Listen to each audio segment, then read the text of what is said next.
AI. Everything you see is AI, everything is going to become AI, and AI is going to take over all our jobs. At least that's what the narrative says. So this week I decided to sit down with Christopher Leong. He's an ex-colleague of mine and also a game programmer and a machine learning engineer. And guess what? He's been in the game industry for quite some time. He's as legit gets. And in this talk, we discuss about AI, machine learning, the future of game development related to game engines, and also what to fear and what not to fear. All right, Chris. So, what do you do as a gameplay programmer, machine learning engineer in your day-to-day job? Right. So just to clarify, right, like right now, my day-to-day, it's more of research and development. So there is a lot of various experimentation that goes on for me on my day-to-day. And as you can imagine, because we are at this interesting intersection of like AI and making games as well, and tools for games, right? Like you actually have to dabble in quite a number of systems and technologies. Like is a simplest example could be like, for example, let's say we wanted to have a game built in Unreal Engine, right? And it has to incorporate maybe some form of AI, let's say a LM NPC character, right? The engine on itself, right, would require some kind of plugin or customization that you need to do. So that is basically where I come in, right? I'm the guy who kind of understands both what the AI is potentially capable of doing. I understand how that data will flow between the game and the AI components, and I understand enough about Unreal Engine to actually do that customization and bring like your designers, build a tool that designers can use to like customize data and work with the NPC characters, right? So that's like one aspect of it, right? But there are also other aspects, like for example, like I think a lot of people who are at a more leadership level will know you also have a lot of communication on your day-to-day, right? So you are trying to basically set expectations for perhaps like your stakeholders, your other fellow leads or managers, right? And you're also trying to set the bar for your team, for your other developers, for your designers, to make sure that you're all able to work together as a singular unit to try to achieve something, some kind of experience or some kind of a product at the end of the day. Let's say you're hiring a young game programmer, someone fresh off a university. What are some of the technical skills you're looking at? Right. So specifically for, let's say, in a games company, right? Like one of the key things that really make you stand out as perhaps like a junior or intern developer, right, is first of all your I guess your understanding of the technologies that you work with, right? Like it is always impressive to see maybe a fresh grad who knows how this particular Unreal system works, for example. Like you really went deep into it, you tried to use it, you try to push it to its limit, and you went underneath the engine to try to see like how does this particular subsystem work. Right? Like that is always impressive because curiosity is, I think, one of the most important drivers for being able to really push yourself in this industry. Right? On top of this, like another way to kind of demonstrate your, I guess your passion for it, right, is to demonstrate maybe a portfolio of some kind. So like, okay, maybe you don't have to do like the next double A game, or you don't have to have a full-fledged indie game, but you are demonstrating like parts of the system to me somehow, right? Like for example, on my own GitHub, I have basically some small gesture recognition toolkit that I built in Unity for some of my previous VR games, and it's out there for people to see if they're interested in it, right? So it could be something like that, right? It can even be even simpler, like maybe like you're talking about like just networking, right? You have a prototype networking component that you could put into your next C++ project or into a C# Unity project, right? And those are always interesting because it gives you this very strong talking point with your interviewer, where you have something that both you and the interviewer can dissect and help the interviewer understand your thought process, right? And demonstrate your thought process. That, to me, is how you basically want to present yourself, right? So right now in the industry, there's a lot of hype about AI. And one of the challenges is we have people who have worked with AI talking about it, but we also have a lot of noise, where everyone thinks AI is a solution to everything, right? Right now. Yes. AI can solve all your problems. So especially on a platform like LinkedIn, we have hundreds of AI experts here. Yeah. I mean, every day there's 5 or 6 new AI experts appearing in the world. So, again, where do you think AI is going? Where do you think, in terms of game or application development, the real use of AI is? And what do you think will happen in the future with respect to development teams and AI? So that's actually a very, very large topic, I think. And we can kind of break it down into a few things, like what are we seeing now, right, in terms of AI development, and how is that impacting us today as game developers or as software engineers or even as artists, right? Like, we're seeing a lot of like generative AI for art. We're seeing generative AI for music, for coding, right? And even now, right, there's this new breed of AI technologies which are basically called agentic software or agentic AI. Right? And agentic AI takes this generative AI process a bit further because they try to introduce things like, for example, reasoning, right?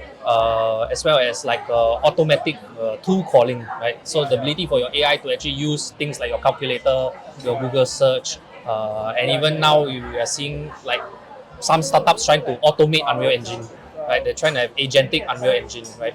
So we are seeing a lot of this, but at the end of the day, right, I think these technologies are still quite far from truly, fully automating all that workflow and that processes, right?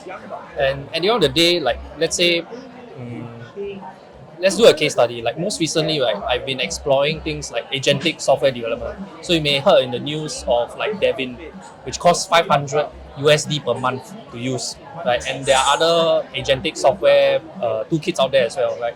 And I've been trying to push the limit of like how far I can go with these kind of things. How much of my work can I actually automate? And while I'm seeing some benefits to using it, at the end of the day, right, it is not able to fully capture a lot of like the business intent that you might want to have in your product or in your tools, right? So you still end up doing a lot of hand holding for the AI. You still end up actually having to use your experience and your skills, right, to try to drive the AI to where you want it to go, right? And this is what we're seeing right now and how far we're trying to push it. But if we talk about maybe 5-10 years in the future, I mean, that's anyone's guess what will happen to AI and the workforce. Also, it seems like a lot of people are getting confused between AI and machine learning, and kind of, coupling them as one thing. Yes. Can you, in the layman's term, what would be a difference between AI and machine learning? Oh my God. Okay. So, AI, as the acronym suggests, it is about simulating intelligence.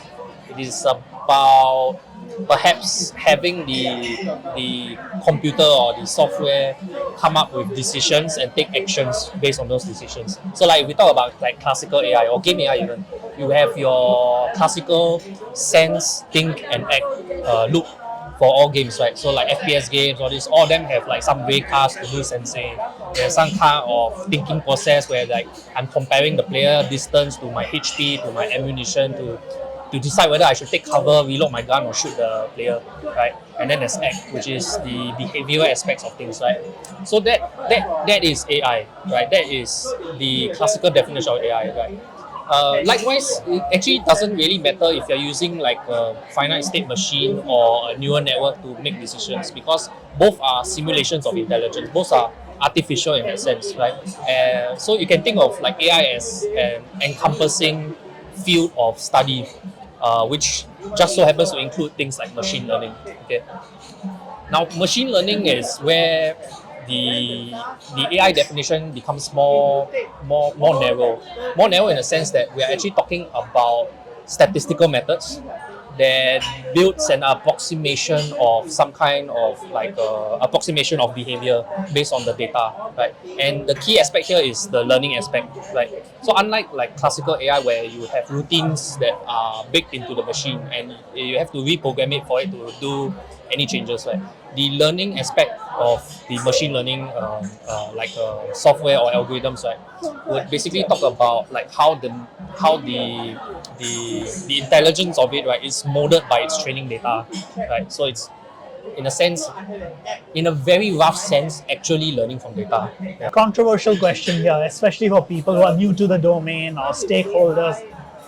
When you look at LinkedIn, how do you differentiate between someone who's an AI con, which means someone who's pretending to be a voice, top 10 voice in AI, I see. I to would. someone who's legitimate? Yeah. Okay, that is going to be a bit more involved to suss out noise from legitimate sources or legitimate facts, right? So one of the key things here is when it comes to AI research or AI advocates, right? First few things is looking at the credentials of that particular person who is talking about AI, right? So, give you an example. If you are like a CEO or founder and you are talking about AI, first of all, are you talking about it in the sense that you have actually like a agenda? Are you like promoting something here?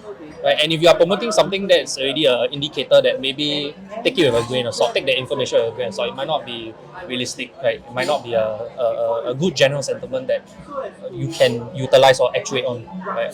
So that's one. Second, if this particular person is maybe an educator, they have a PhD in maybe data science or machine learning, then perhaps they are more credible. But even then, I also take it with a grain of salt because machine learning itself a very large field.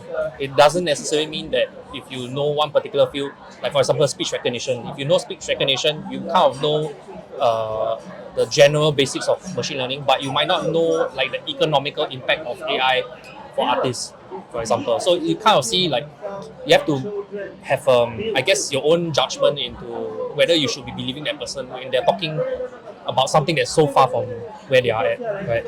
So if you look at traditionally, right, AI, and you look at like the role it plays in games, as game developers, we also always saw AI, which is front facing. What do I mean by that is, it wasn't a tool before. It was more like, okay, your enemy behavior. It was your NPC behavior. It's something for players to interact Yeah, with. precisely. Right? But I think now that definition is changing a bit. As we look ahead, where do you see that going? From a front end aspect of a game to something. Do you think it would be something that influences the way game tools are made for developers? I think definitely, yeah. So that is not to say that AI will only appear in one aspect of the making games or games, right? Like we're seeing some experiments where like LLMs are actually becoming behaviors that are integrated into games for players to interact with. Like you just go to Steam, right? Look for LLM games, right? You'll probably see maybe 9, 10, 11, 12 games from China, from America that use LLMs for as part of their gameplay, right? So we're seeing that. But beyond that, it will also affect the creation process of games. Like for example, perhaps you would use LLMs for translation, localization, right? You want to capture maybe some nuances, or you want to have at least something physical, something digital that you can put in your hands to share with someone else, right? The using AI would be a very good first step, right? So you're no longer just going empty-handed to a person to try to talk about something. You're going with like a first draft or a pitch or something, right? And on top of this, like you can even imagine things for for for more redundant, not say redundant, but repetitive processes that are actually essential for like quality of games, right? QA, for example, play testing, for example, or even doing things like trying to reproduce bugs, right? Because that's always going to consume large amount of time from game developers. Like you can totally imagine if a bot could understand, for example, a bug report from a player, and it could actually try to reproduce it consistently. How much time would that potentially save for developers, right? One area where machine learning, seems to be something that could help a lot is tools creation for games. But it's at the same time it's not taken off because maybe the time invested in it. Do you feel machine learning is going to be a very big potent part of tool generation, in the game industry? Potentially, if we project ourselves maybe 5 years or let's say 3 years, right? 3 years in the future, right? I see this new class of software tools appearing called ephemeral tools. I'm not sure if I'm pronouncing it well, but it basically means it's kind of incorporeal, right? It's almost like a ghostly. You can imagine it as a ghostly tool that appears when you need it and disappears once you have used it, right? So it is not far-fetched to believe it because, like for example, if you look at how Microsoft and Google are using some of these AI technologies to augment their product offerings, right? they are actually using this kind of technologies already, where the user is requesting for something to be done, maybe to connect their calendar to their Outlook, to their email, and then connect it to their note-taking app on their phone and smartwatch so they can use it. They are actually either pre-baking these ephemeral scripts, or they are generating it on the fly and connecting all these data sources together. Right? Like even in a few other areas of software development, we're seeing startups that are toying with this idea as well. They're trying to build these ephemeral scripts and plugins that can be used one time. Right? That's how cheap and how fast things are expected to be. But whether reality hits it or not, I mean, maybe not, depending on complexity. You see what I mean? There's always a context we have to apply there. Yeah. So for games, right, like if we talk about Unreal Engine, for example, I could see something like maybe, I don't know, maybe you have some XML file that represents a narrative device or NPC dialogue that you want to quickly bring into Unreal to put it into your game, right? AI could probably do that very fast and on the fly. Just prompt it, it will do the integration, it will generate it, and the user just drags the file into it and it converts it into an Unreal format for you, right? That I can see that happening. But if you're talking about something more nuanced, like okay, like my cinematic shot for this particular a cutscene is not working because the shader looks weird here, go and fix it for me. Like I'm not sure if AI can come into play there, but yeah. All right, thanks so much, Chris. Thank you. All right, cheers. Cheers, man. If you like this kind of content, please consider subscribing. I plan to get a lot more guests in the show, and our next talk is going to be about what does a UX designer do in the game industry. Until then, see ya.